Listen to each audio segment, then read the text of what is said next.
Dans cette vidéo, il est question du quintet à cordes numéro 2 de Johannes Brahms. Je t'explique l'essentiel sur l'œuvre et sur le compositeur. Johannes Brahms n'était pas seulement un grand symphoniste, mais aussi un maître de la musique de chambre. Il a créé de nombreuses œuvres pour des formations plus petites, dont 2 quintets à cordes qui comptent parmi les sommets du genre. Le quintet à cordes numéro 2 en sol majeur op. 111 a été composé en 1890 et créé à Vienne en novembre de la même année. C'est une œuvre d'une grande beauté et d'une grande profondeur expressive, qui porte en elle l'essence du style tardif de Brahms. Le quintet à cordes numéro 2 de Brahms est écrit dans la tonalité de sol majeur, traditionnellement associée à la chaleur, à la luminosité et à la joie de vivre. En effet, l'œuvre est marquée par une ambiance ensoleillée et détendue, qui s'étend de la figure d'introduction lyrique du premier mouvement à la conclusion radieuse du final. Le langage musical de Brahms est ici d'une chaleur et d'une intimité qui rappellent les lieder et les romances du compositeur et crée une atmosphère presque pastorale. Le premier mouvement du quintet commence par une figure lyrique au premier violon, qui est reprise et poursuivie par les autres instruments. Cette figure constitue le thème principal du mouvement, qui ne cesse d'être varié et développé par la suite. Le développement du mouvement est particulièrement impressionnant, dans lequel Brahms traite le matériau thématique de manière artistique et l'élève à un point culminant éclatant. Le mouvement se termine par une coda paisible qui reprend et transfigure une nouvelle fois le thème principal. Le deuxième mouvement forme un contraste lyrique avec la sérénité du premier mouvement. Il se situe dans la tonalité de ré mineur et a le caractère d'un chant intime. Le thème principal est d'abord présenté par le premier alto, puis repris et développé par les autres instruments.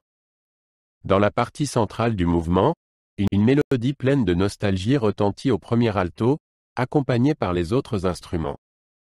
Le mouvement se termine par une coda réconfortante qui reprend et transfigure le thème principal. Le troisième mouvement est un intermezzo gracieux, dans la tonalité de sol majeur, marqué par une ambiance sereine et détachée. Le thème principal consiste en une figure dansante au premier violon, accompagnée de rythmes rebondissants par les autres instruments. Dans le trio du mouvement, on entend une mélodie délicate dans le premier alto, que les autres instruments accompagnent de sons pizzicato. Le mouvement se termine par une coda enjouée qui reprend le thème principal et le conclut dans un tourbillon joyeux.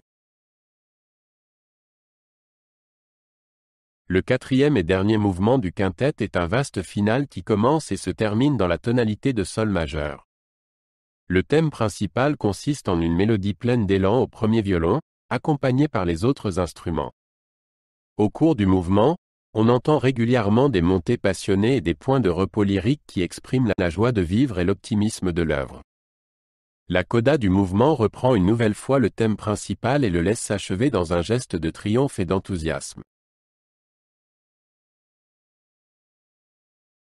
Le quintet à cordes numéro 2 de Brahms est une œuvre pleine de beauté, de joie de vivre et de confiance.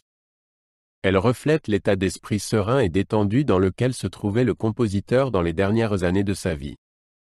En même temps, le quintet est un chef-d'œuvre de technique de composition qui explore de manière géniale les possibilités de l'instrumentation avec 2 altos et ouvre de nouveaux univers sonores. Le quintet à cordes numéro 2 de Brahms a été accueilli avec enthousiasme lors de sa création et est considéré aujourd'hui encore comme l'une des œuvres les plus belles et les plus parfaites de la littérature de musique de chambre. Il marque un point culminant dans l'évolution du quintet à cordes et établit de nouveaux critères pour les possibilités d'expression et le raffinement de la composition du genre. En même temps, le quintet témoigne de la force créatrice ininterrompue et de la maîtrise artistique de Johannes Brahms, qui a créé ici une œuvre d'une validité et d'une beauté intemporelle. Avec le quintet à cordes numéro 2, Johannes Brahms a laissé un héritage de son style tardif, marqué par la clarté, la simplicité et la sérénité. L'œuvre allie le plus grand art de la composition à l'expression humaine la plus profonde et crée une synthèse de la forme et du contenu qui n'a pas son pareil. C'est un témoignage durable de l'un des plus grands compositeurs de tous les temps et un cadeau à l'humanité qui ne cesse de nous toucher, de nous réjouir et de nous enrichir.